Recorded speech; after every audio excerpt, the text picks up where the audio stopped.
First of all, let me just start by saying thank you all for hanging out with us at JNUC this week. There wouldn't be any of us at Jamf here without all of you, so thank you. Today's session, arguably the coolest title for any session at Jamf. A Ferrari is fast, but Kiko Milano is faster. Today's speakers are going to be Kaveh Vahabi from Kiko Milano, Chief Information Officer, Ross Crosdale, Managing Director at Streamline, and barbecue extraordinaire at Jamf, Mr. Chris Diaz, Business Development Team, or Business Development Representative on our industry team. Awesome. Gentlemen, take it away. All right, thank you. Well, one, as Pat said, we're really thankful that you're all here, and we have a very fun and unique story. So today, so this name of the session, Ferrari is fast, Kiko Milano is faster. So I wanted to kind of do some introductions real quick of who you have up here that's going to be talking today. You have myself, I'm the Business Development Executive for Retail. I have an overlay that supports our sales org, and I work directly with a lot of you retailers that are in the audience on how to be able to go beyond the traditional framework of MDM. We also have as Ross Crosdale, who's the Managing Director, as well as Kaveh Vahabi. But this is going to be a very unique session because you're going to learn a lot about a few things. One, you're going to talk about operational efficiency. We're going to talk about great partnership between a lot of great app partners, hardware partners, a lot of great solutions that we're going to be able to speak to. But I want to dig a little deeper into just kind of who these organizations are, how they came together, and ultimately how we were able to get across the finish line collectively as a group. So let's go ahead and kick it off a little bit here. Kaveh, can you tell us a little bit about Kiko Milano? Sure. So Kiko Milano was formed some 25 years ago. It's a cosmetic company out in Italy. Over 1,000 stores in 66 countries. And actually, it's the third fastest growing cosmetic company worldwide, and growing. So in a nutshell, that's Kiko Milano. Awesome. Ross, tell us a little bit about Streamline Digital. Sure, and thanks for having us, Chris. Streamline was started in 2010. We're headquartered in Seattle, although we have personnel across the country and a large team in India, as well as recently the Netherlands. We do a lot of things, but I think we've really zeroed in on being a specialized Apple enterprise mobility operations provider, both services and products. And we have a product suite that is largely being introduced during this JNUC session to many people, at least Kaveh's known about it for quite some time. We call iEnterprise, right? It's a product suite, it's many different pieces. And ultimately, what are we trying to do as an organization? We're not the flashy side. We're not the point of sale. We're not necessarily those leading business features in retail or aviation, healthcare, what have you. We're really focused on making it all work behind the scenes, right? And so maximizing kind of the end user productivity, and then minimizing the end-to-end operational costs. So that's kind of our mission. Love that. So as we talked about, our agenda is really, we're going to understand a few things. Where did this story all start? Kiko's digital transformation story, some challenges and where our partners were able to come together and be able to achieve those expectations, as well as overall results, and then what's next. So Kaveh, I'm going to ask, where did this all start? So for us, this really started with a vision, a mandate of growth, which back in mid-2022, the new chief exec after the pandemic was really brought in for a recovery plan and a major expansion plan. Having got that mandate, it's very clear from the very outset that Kiko's historic legacy landscape could not support that accelerated growth plan that was the ambition, the vision. And at the time, Kiko had over 6 different POS systems, all a legacy, a multitude of middleware and different platforms which were outdated. And so we were faced with literally 2 options. One option was to progressively, incrementally, actually do an upgrade of what we had. The second option was to rip it out and to look for something that's revolutionary, cutting edge, ahead of the curve. And in that pursuit, we very soon came upon our colleagues and partners in New Black, looked at New Black carefully, which was impressive. Literally not only their platform, which is an outstanding platform, but their people, their commitment, their knowledge, that then led us on to this retail run on iOS as an ecosystem. And one thing really led to another. Through New Black and that engagement, we then built partnerships with Apple, of course, Adyen as payment providers, our dear friend here, Streamline and Ross. So that was really the genesis of where it all started from. I love that. And I'll talk a little bit about where I actually got to meet you, Kaveh. It's actually something we do every year, and it's at NRF, big retail trade show that Jamf does every year. And that hashtag that Kaveh was talking about is the concept that was born out of this, which we call iOS Avenue. And we actually have this, Aaron, I see you in the stage, you're in this photo. But the concept is pretty impressive of Apple as the platform.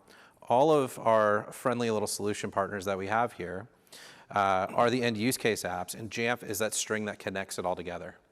It's a pretty awesome story because everything you need in a retail store to run it operationally efficiently was in this booth. And our friends, as Kaveh said, New Black, being able to do contextual commerce, OMS, and all kinds of great solutions that we see in the order management platform and point of sale platform, to our friends at IPort that can do data and power, to then Jamf being able to deploy, secure, and manage those devices. We needed some friends to be able to help tie that together, and our friends Streamline are able to do that. And we're going to talk more about that a little later in the slide on how we did that. But it's a really cool, we're going to be doing iOS Avenue again this year, so shameless plug. If y'all are going to be at NRF this year, we'd love to host you there. So let's talk a little bit about digital transformation. By a show of hands, who's heard this term? I think we all have. It's a very broad term, but I want to actually peel back the onion a little bit with you, Kaveh, on what does it mean to Kiko in the world of digital transformation? Well, for us, digital transformation was a part of what we labeled as a transformation program, which we labeled as unified commerce. The digital part is complex, it's important, it's the enabler. But you'll see later on in subsequent slides that through this unified commerce program, it consisted of over 30 projects, because I've always maintained that if you're renovating a derelict house, there's no point in just changing the front door. So as we went down the actual chain of applications, the program grew into a much larger program with various aspects, which all served together as really making a transformation across Kiko, from the network and the connectivity to stores, to loyalty programs, and taking the opportunity of making a significant change in Kiko's, let's say, service to the customer. The North Star, as I'll mention, our CTO, was the customer in everything we did. And there was a recognition that it wasn't just about a POS replacement. Yeah. It was literally about a transformation, of which the digital transformation became the enabler. And I know it's complex, it's difficult, but that's our backyard. You know, we as IT people know when it comes to digital, do the things that we need to do. But over in the top, there's change management, there's training of 7,000 staff employees across our geographic footprint. So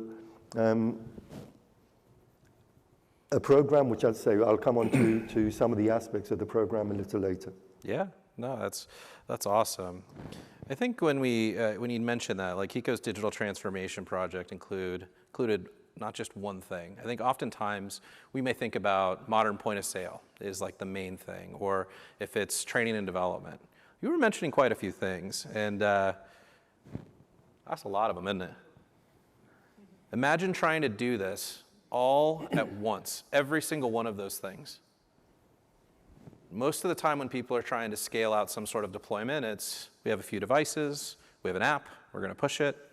This is truly incredible on what the Kiko Milano team has done. Would you like to kind of dive into some of those a little bit, Kaveh, on some of those key points on, I know we're not going to go through all 34 here.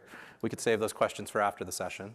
But in regards to maybe just a couple that stood out to you, I think we talked about devices a little bit. What's the device count that we deployed? So the devices, we have over 9,000 devices now deployed across the 1,000+ stores that we have. Of course, the main components of unified commerce was POS, and actually becoming, it's not just POS, becoming omni-channel in the purest sense. Absolutely. So it's why we actually labeled it as unified commerce, because it goes beyond just the physical stores. We have the same platforms connected via the new Black platform on the e-com, our e-com presence. So that was perhaps the heart and center of unified commerce. I think I mentioned the network. So abandoning the traditional copper connectivity to our stores, moving to fiber. Then there's the softer touches, which are the training, the change management, processes, which brings about, because digital transformation in a vacuum has zero value. Putting iPads and iPhones and Eva in a vacuum, yes, it's digital, but it's not transformative. So over and the top of the program, the digital side, we had a huge amount of effort in adoption of the business. And it's really where Apple came in. The choice of Apple was perhaps second nature, and there were many people in today's keynote speaker that spoke about the benefits of Apple much more eloquently than I can. But for us, it was an easy choice. But with Apple and with this retail run on iOS, it became a no-brainer in terms of actually rolling out devices where 7,000 people, you don't need to explain to them what Apple is. So it made training, the adoption, by far easier. But yeah, you'll see the list there of 30-odd projects which made up unified commerce. Awesome. So we talk about scale. That's a large scale deployment. But then we got to think about a relatively short time frame. So how did we achieve that in such a short time frame? Like, some people would think you're kind of crazy for doing it in such a short time frame. But how did you do it? Look, in one word, teams. Yeah. And I've always believed successful teams have some common attributes. Great people, great partners with a common goal. Yeah. And look, there's a danger that this will turn into some sort of Oscar acceptance speech, but there are a few people I need to seriously mention. It would be remiss of me not to mention them, because unified commerce would not have been possible without my great friend and Kiko's CTO, Rabbi Hamdan. Unified commerce and the list of projects that you saw was really the brainchild of Rabbi Hamdan, a genius, a great guy, and I'd say Kiko's CTO. Then we had governance, which is a key attribute of speed. And I know many organizations have governance. But there are some governance structure that, in my humble opinion, doesn't lend itself too well to speed. If you try to reach a consensus approach to every decision, we would not have been able to do this literally within a period of just over 6 months. Then we had some other great individuals and partners. So governance, Simone, and there's library fulls of documents about executive sponsorship and how good programs should be run. Our CEO, and in terms of his sponsorship at the very top, Simone Dominici needs to be mentioned. We had other great individuals, Franco Mouliner as our PMO, who connected literally the dots across 30-odd programs, needs a mention. The internal IT team that went through almost a metamorphic change of really coming up to the plate and playing a key part in this. We have the business counterparts in many organizations, in programs of this magnitude.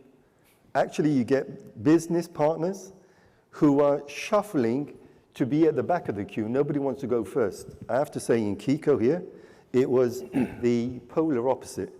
We had some great business partners, from global retail to the country manager in Middle East, who was falling over themselves to actually go first. So they need a mention. And then great partners. Great partners, I think I've mentioned New Black. And let me tell you this, I talk about partnership in the purest sense, because many people talk about partnerships, but they mean different things. When I talk about partnerships, I mean true partnerships where you put aside egos, you reach out to the people who really have the know-how to help you through that journey, to bring their expertise. You break down the Chinese walls of client and supplier. And so in those partnerships, I've mentioned New Black. Accenture, our system integrators, played a key role in the delivery of this in the timescales we're talking about.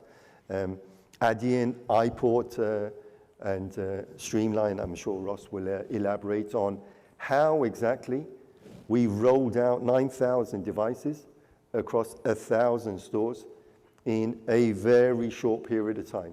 Apple themselves, in terms of their support, there were many countries where even through customs restrictions, etc., helped us in acquiring the devices, and then Ross, I'm sure, will elaborate on the how.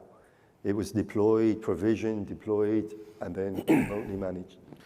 That's awesome, and I appreciate that. And I think that's, teamwork makes that dream work, right? Absolutely. I think that's a simple way to put it, where it's a lot of executive sponsorship and all the operational teams and business units within the organization swimming in the same direction to make that happen.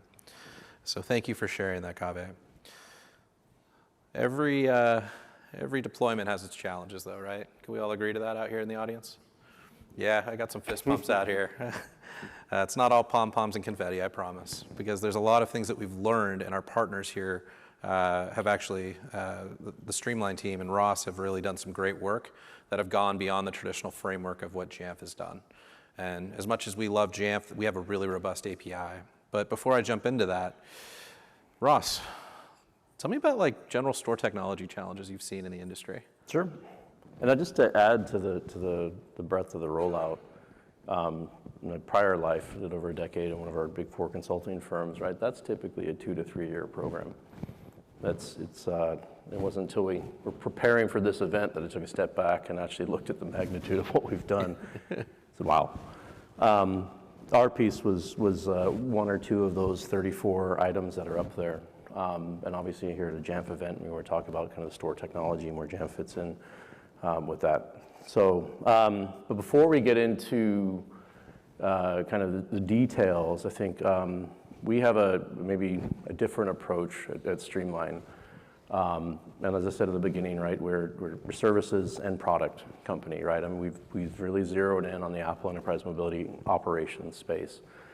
And at our heart, right, we are a bunch of operators, right, that have, extensive operations experience, most of it, or a lot of it, I should say, in mobile.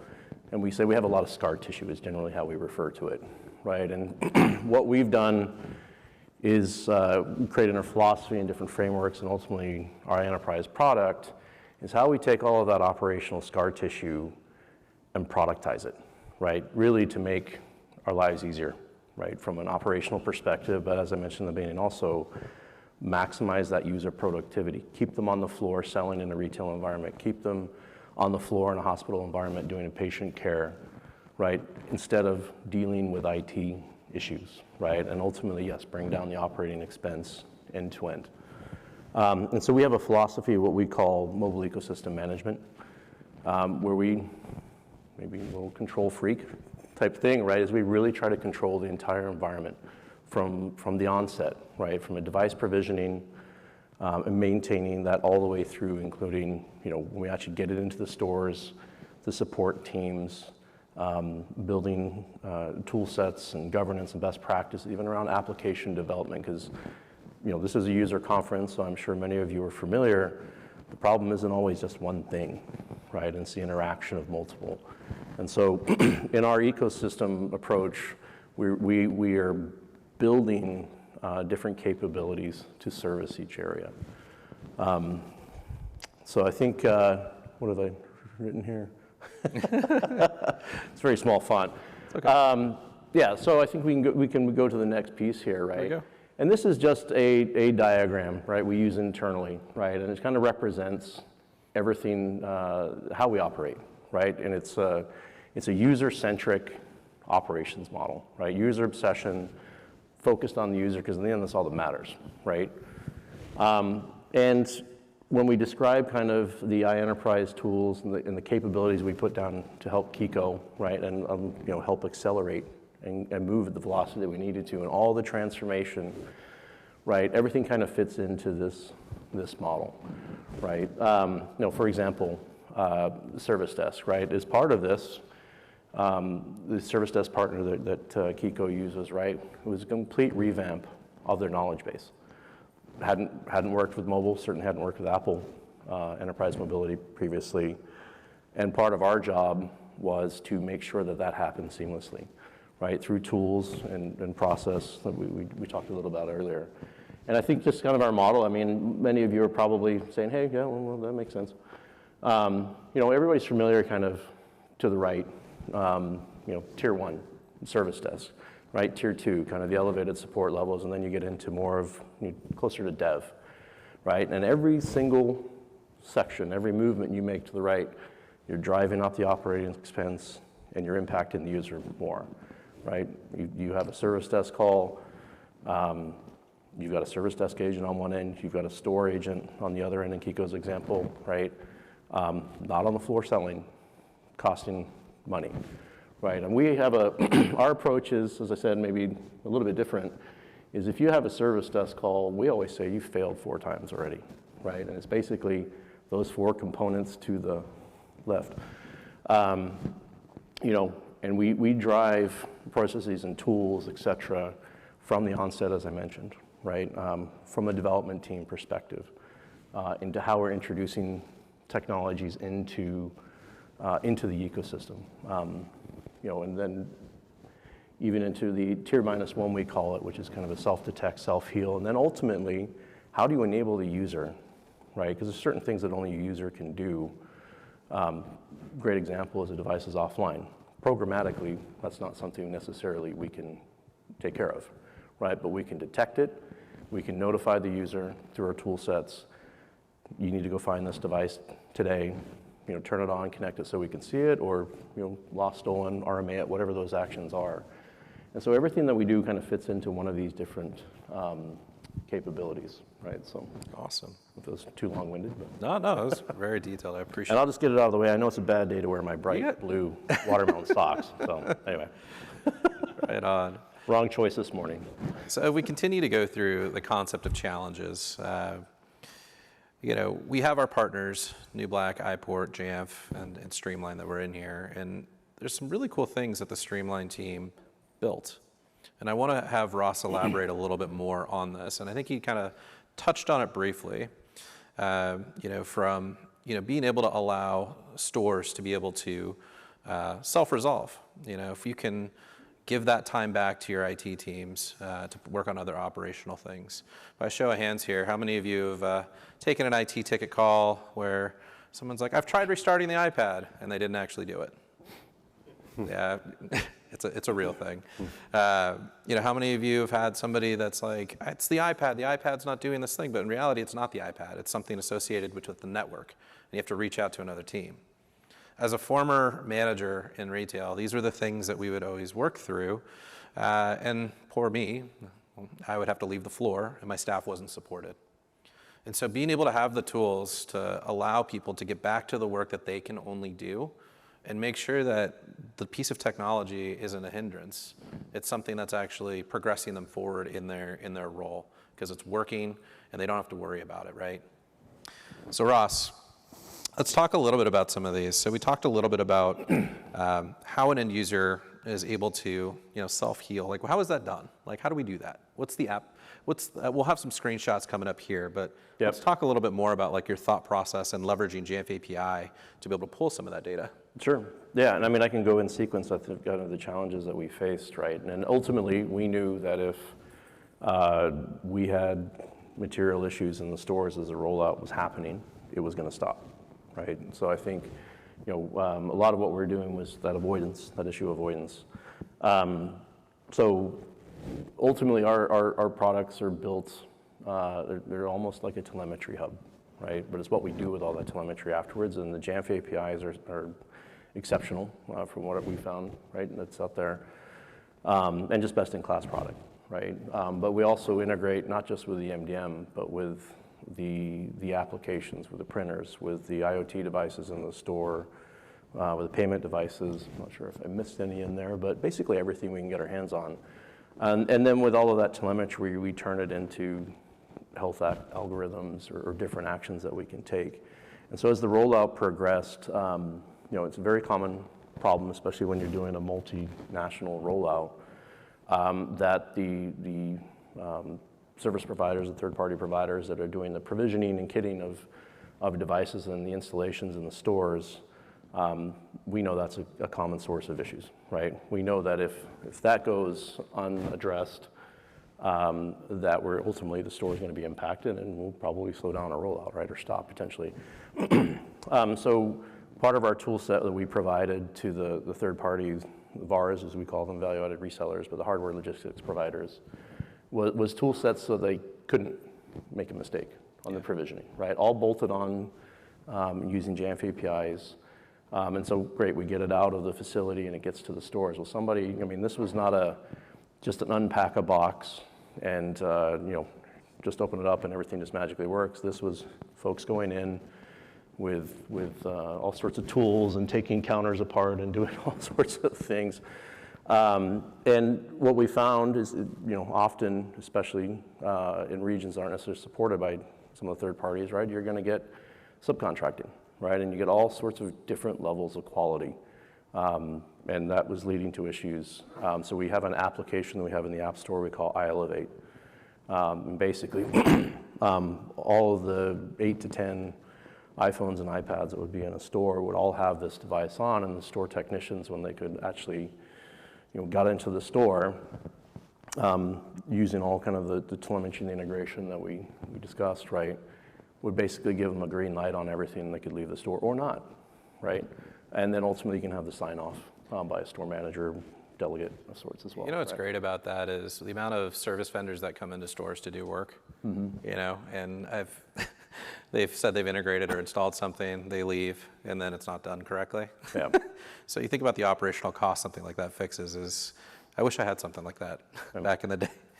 But let's, Kaveh, did you want to chime in on that a little bit? No, I think Ross, for anyone that knows, Ross is humble and downplays the involvement. For us, I've got to say the deployment on a day-to-day basis, at some stage we were at 30 stores in a day, rolling out 30 stores in a day. And so some of the things that Ross mentioned for us on the day of implementation was instrumental in the success. We have a very small IT team that would be incapable of supporting a quarter of that number if there were issues. And so Streamline and Ross's involvement, and when I talk about partnerships, it's about going the extra mile, but far more than a mile. So some of the things that Ross has just described for us were, as I say, more than instrumental and made it smooth. In our planning, we actually opened up, I think, 97% of stores before the store opening hours. So a major success. Awesome. So let's talk about some tool sets. We got a lot of admins in the room here. Yeah, absolutely. I was going to say, the way those kind of lined up on the prior slide, right, they all fit into that fan diagram. Our team has dubbed it prior, right? And so what I just talked about with installations in the stores, that would be what we call tier -2 in service introduction, right? If you mess up the installation, you know, it's going to ultimately lead to impacts to the stores. The next thing that we did, as I mentioned earlier, right, support is a big challenge as well, right? And the velocity that this program was going, there's not a lot of time necessarily to train, tool up, support providers, right? And so I think, obviously just training the store personnel alone is a significant project. We were able to achieve that very quickly, seamlessly, with dropping in a tool set we call Smart Support. Again, everything's built off a telemetry hub. We're pulling information from the iOS native apps, from the printers, everything I mentioned earlier, obviously the devices as well. And then we basically made it as simple that if you're going to get a call, right, which, as I said before, we've already failed a few times, right, for further downstream to the left of that diagram, then the goal then turns to first call resolution and minimizing the mean time to resolve, right, and really just getting that user off the phone as quickly as possible. So how we got over all those training challenges is basically just creating the intelligence in the Smart Support tool set that takes all that telemetry, and then the magic's really in all the algorithms that it takes to fix the devices, right? So they didn't really need to have a lot of knowledge, and then that allowed them to focus more on learning more of the functional type of information, right? They just also got a brand new unified commerce application suite, right? So that allowed to focus attention back to that and less on the retail technology. So Awesome. Yep. Let's talk a little bit about Enterprise Manager. Yeah, so ultimately, as I've said, right, we're trying to minimize the cost across the entire ecosystem. We don't just focus on the store operational piece, right?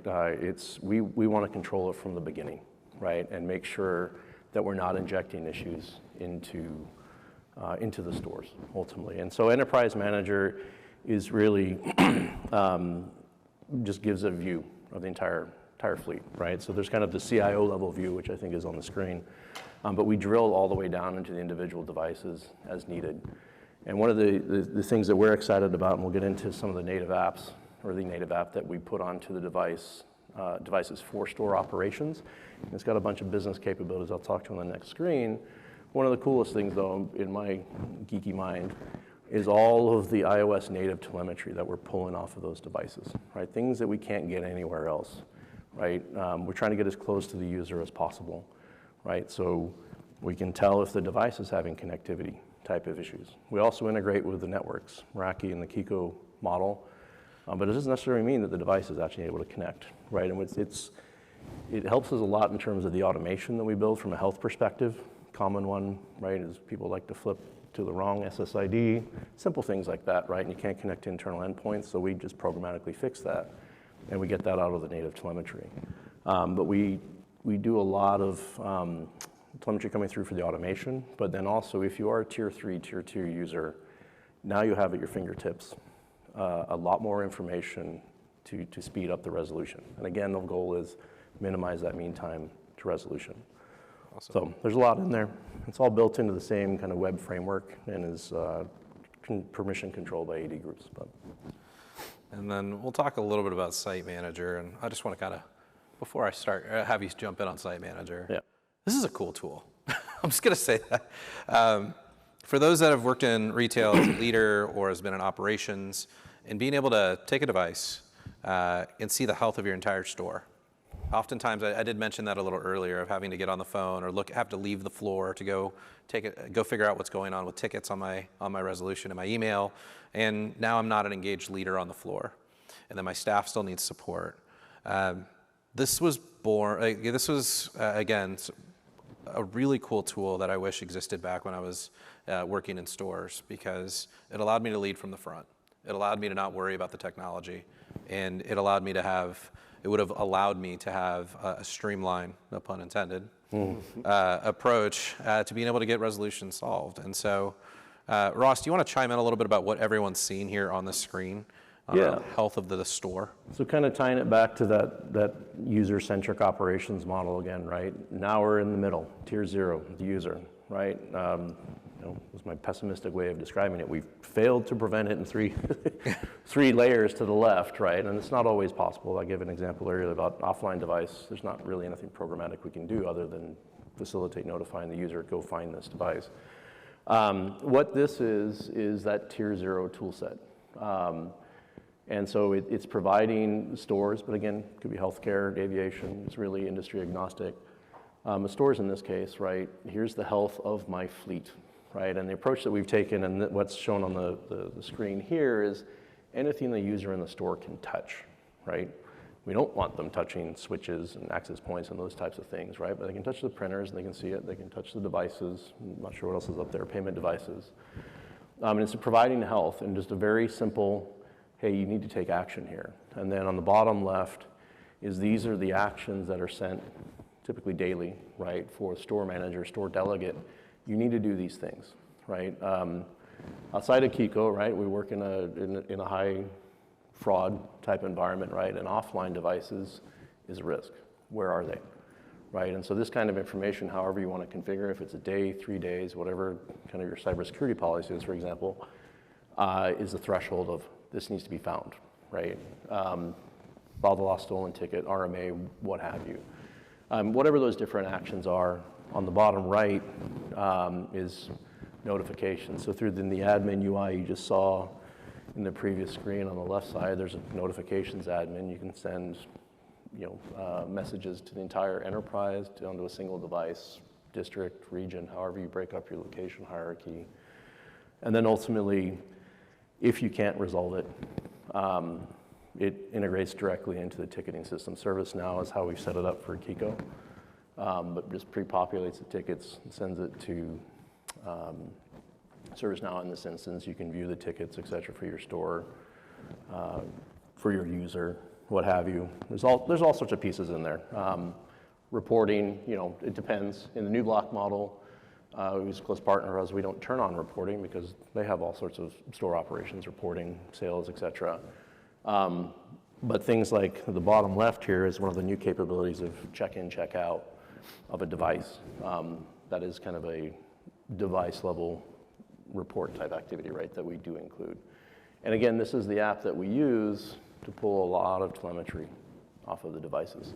So awesome. Hopefully it was good. And let me just interject, because for us, this honestly is a game changer.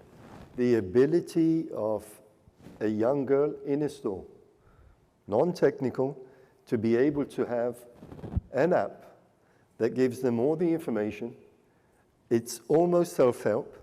And then the ticket that's raised is not a phone call that's in common language, but it's actually then integrated, as Ross said, to our ServiceNow, where the service desk gets all the information on the devices, the connectivity, the telemetry, as Ross says, is a game changer in terms of reducing number of tickets, in terms of the speed of resolution of those tickets and supporting the number of stores globally. It's a game changer. That's awesome. So Kaveh, you're a little ahead. So let's talk a little about results achieved. We talked a little bit about that. So a game changer in that space. Would you elaborate a little bit more on some of those results that we've seen? So the results, for us, we now have the Unified Commerce Program rolled out globally. It's the enabler for the growth strategy of Kiko. So for those who follow Kiko, you probably see on a weekly basis stores opening across the globe, from recently Pakistan to Thailand, Hong Kong, store in Queens, in New York, literally in the last week. So it's the enabler to really support the business strategy. Look, I think people, again, who know Kiko was, or the majority shareholdings of Kiko was actually bought by an investment fund some months ago. Now, it would be disingenuous to say that what made it attractive to an investment fund was unified commerce. Kiko produces outstanding quality cosmetic products which are marketed exceptionally well, and customers are served in those stores. But the unified commerce program and that transformation across the board, I'm sure played a part. Awesome. Then it's worth saying that, look, some of the results achieved, it's really the foundation. In terms of moving forward, in the partnerships that we have, it's not a matter of the old style, if you implement something and it's static. We will continue to do innovation with our partners, New Black, with Adyen, with Streamline, IPort, and others. And so I think the result achieved is it's laid the foundation for Kiko for the next 20 years. Love that. So let's talk a little bit more as you've talked about what's next, and I'm gonna steal one of your famous lines. So for those in the audience, Kaveh, when I met him, he's like, "We're just getting started, Chris." And we're always in a state of beta and always moving forward. And I want to kind of elaborate a little bit more on what's next. And that's just globally, not just obviously across the brand. We'd love to hear a little bit more about what's coming next. So what's coming next? Let me go back to what I said before. Look, the digital transformation part of unified commerce was the beginning. There is so much that's out there in terms of richness of functionality, in processes, in capabilities that are now rolled out. So there's no question that our ability to roll out technology is perhaps much faster than engraving process and change within a wide community. So getting the value from the investments of unified commerce is clearly one of our focuses. And then, as I said, the continuous innovation with our partners is really what's next for us. Awesome. Ross, I want to talk a little bit more about the technical standpoint of what we see from just some of the new services and things that you see at Jamf that might be deployed. Yeah, absolutely. And I forgot earlier on in the session, right? I have to make a call out to our team that I'm very proud of, and I have the pleasure of speaking about the work that they do.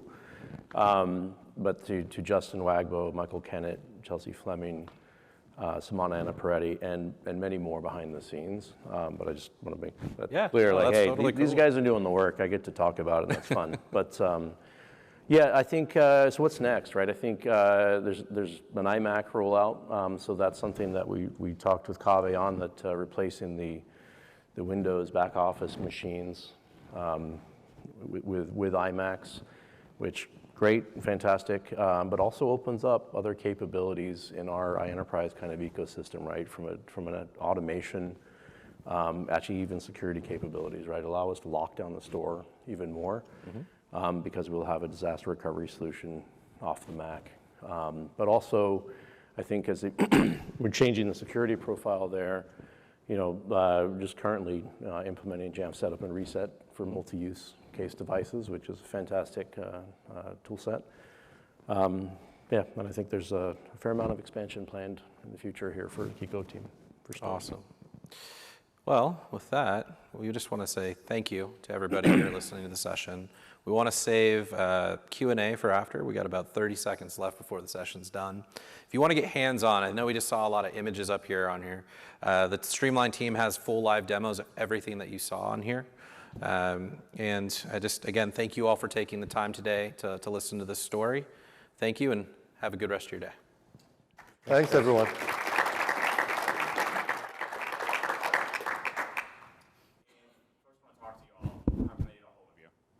Oh, good. Say that again? If folks want to get a hold of you, Yeah. how can they do that? There's a multitude of ways to get a hold of us. What is it? Email, text message, carrier pigeon? No, I'm just kidding. We're going to be at the Jamf Industry. I'll be at the Jamf Industry booth. Streamline has their own booth that has all of their tool sets on the showroom floor. So that's where you'll be able to go. Okay. Thanks, y'all. Let's hear it one more time for Chris, Kaveh, and Ross. Thank you. All right.